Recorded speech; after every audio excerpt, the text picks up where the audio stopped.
আপনারা কি জাতির ভাগ্যের পরিবর্তন চান?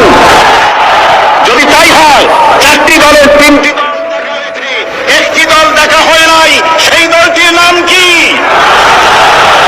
এবারের এই মহান সুযোগে সেই জামাত ইসলামীকে এই সংসদের ভেতরে কথা বলার সুযোগ করে দিন। দাঁড়িপাল্লা তো জামাত ইসলামীর না, এটা ইনসাফের প্রতীক।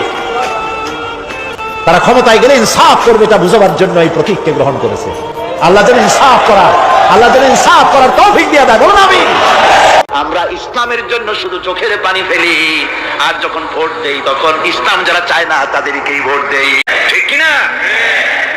আমাদের টাকা, আমাদের পয়সা, আমাদের ইলেকশন, আমাদের হরতাল, আমাদের ধর্মঘট সব কিছু হচ্ছে ইসলাম চায় না, যারা চায় না তাদের জন্য। আর ইসলামের যখন কথা বলি, ইসলামের কথা শুনলে শুধু চোখের পানিটাই ছাড়ি। আল্লাহর কসম, মহান আল্লাহ সাক্ষী, আমরা জামাত ইসলামের বিজয় চাচ্ছি না, আমরা এই দেশের 18 কোটি মানুষের মুক্তি এবং বিজয় কামনা করছি।